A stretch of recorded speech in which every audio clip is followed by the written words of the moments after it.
and welcome to another episode of Maths in an Empty Classroom with me, Mr. Southern. This lesson is all about modelling with logarithms. So, first thing then, there are two forms of equation that we use when we model with logarithms. One is this one on the left, y equals ab to the power of x, where a and b are both constants. And this one on the right here, y equals ax to the power of n, where a and n are the constants. And the first thing I'm going to do is just show you how each of these equations can be converted into a logarithmic form, because that's what we would be using them for. We'll start with the one on the left. If I log both sides of the equation,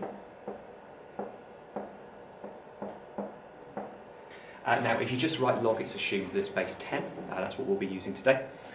So I've logged both sides, and what I now want to be doing is on the right hand side I want to be using my rules of logarithms to split this right hand side up. So I'm going to write that first of all as log a plus log b to the power of x, using my addition law for logarithms. And then next I'm going to use the powers rule of logarithms to write this as log a plus x log b. Now that is log of y. So when we look at this form here, this is going to give us the equation, a straight line. So what I'm going to do now is I'm just going to compare that with the usual form of a straight line, which is y equals mx plus c.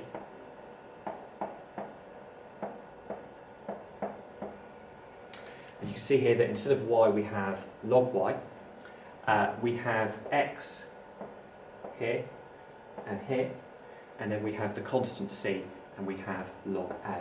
So what that tells us is that the value of log b here, which is going to be a number, is the gradient of the line, and that the value of log a is going to be the y-intercept for this line.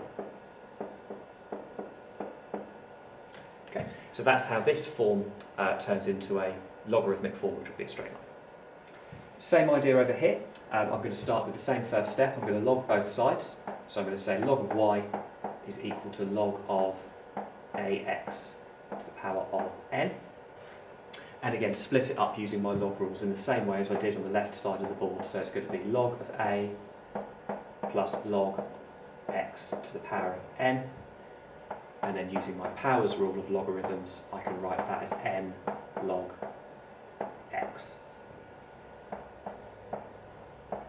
Still log y on the left hand side. So again, comparing that with our general form of a straight line, y equals mx plus c. You can see that in the same way as we did on the left hand side, we have log y rather than y. We have mx, we have n log x. So what's actually happening here is log x is representing our x because we've logged both variables in this case. And n is going to be the gradient of that line. So n is the gradient, and again log a is going to be the y-intercept. So the form on the left is used if you only log one of the two variables, so if we log y but we don't log x. And the one on the right is used if we log both the variables x and y. And what I'm going to do now is I'm going to go through an example where we use the system on the left. Where I got this example, which is fantastic, is from a former colleague of mine, Juliet, absolute legend. Thank you very much for letting me use this.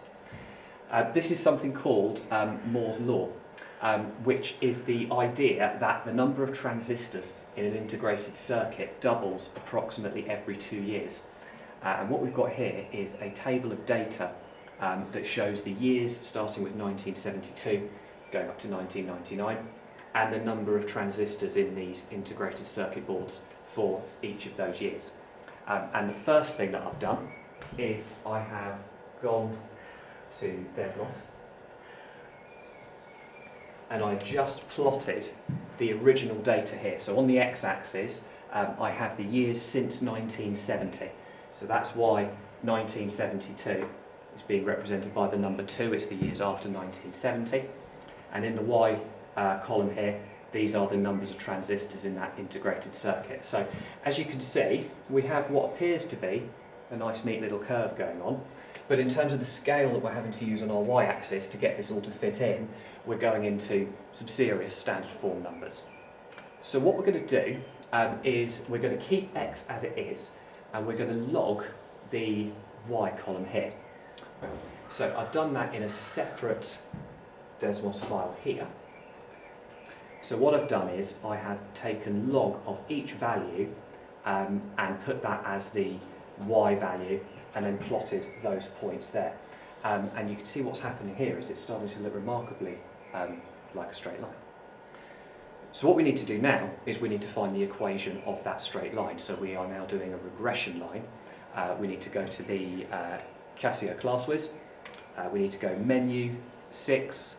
We need to go number 2, which is y equals a plus bx, and we need to put the x values into the first column and then log values into the second column, and then we need to go option for regression calculation, and it will give us the information that we need. And I'll just go back onto the screen here and tell you what it's going to give you. On the screen on the calculator, you're going to see R equals 0.9982, A equals 3.2163, that's rounded to 4 decimal places, and B equals 1.453, again rounded to 4 decimal places. So what's this telling us then? Well, this R value here, this is the correlation coefficient, 0.9982, and that's telling us there is some seriously strong correlation between these two variables. That is practically perfect. It's almost as close to 1 as it's possible to get. Absolutely fantastic. But what the A and the B are telling you is the information you need to put this into the equation of a straight line. Now, because we've asked for the form y equals a plus bx, what that means is that the equation of our straight line is y equals 3.2163 plus 0.1453x. So that is the equation of the straight line that we've been given here. And as you can see, I've got this preloaded onto my Desmos slide here, and if I select that line, you can see how that line goes practically perfectly through all those points.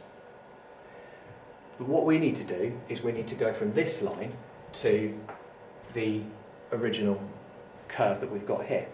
And to enable us to do that, what we need to realise is that really this isn't y. Because we've logged all the y values, then the axis on my second graph, rather than being labelled with y, should really be labelled with log y, because that's how we've got these values here. So what I'm now going to do is take this out of logs to get the equation of the curve that we're trying to model. Now I need to remember that because it's log, we haven't written a base, it's implied that it's base 10. So what I'm going to do is I'm going to say, okay, log base 10 of y equals this, base power answer, and what that means is that y is equal to 10 to the power of that whole thing.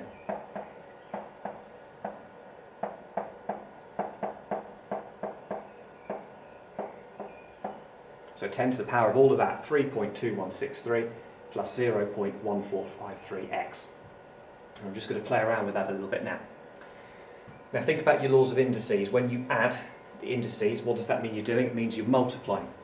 So I can rewrite that as y equals 10 to the power of 3.2163 multiplied by 10 to the power of 0.1453x.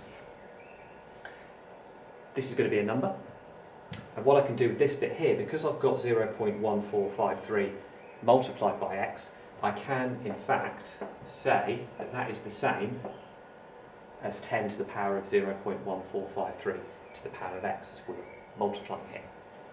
So what I'm just going to do is just go ahead and find those numbers. So 10 to the power of 3.2163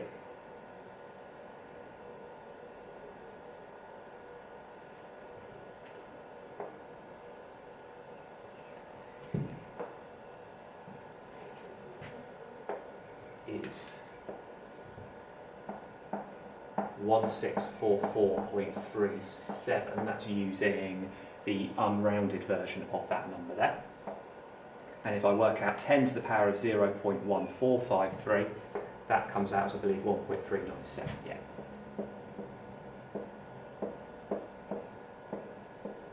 .397 to the power of x. So I've said log y is equal to this, which means that y is equal to 10 to the power of all of it, and then I've used the rule of indices to get this into the form y equals ab to the power of x. So if we go all the way back to the beginning, we have this form ab to the power of x. My value of a, in this case, is 1644.37, and my value of b is this number here. So what I've then done is I've gone back to the original set of data in Desmos. So we've got the years since 1970 plotted here, the number of transistors on the y-axis. I've preloaded that equation, and if I select that, look at that, absolutely beautiful. Are you going to get something as beautiful fit that normally? Probably not, but I thought it's a really, really nice example just to begin with. And if we go back to the original explanation, Moore's law, the number of transistors in an integrated circuit doubles approximately every 2 years. Well, just something for you to think about. 1.397. That's awfully close to root 2, isn't it? Thanks for your company.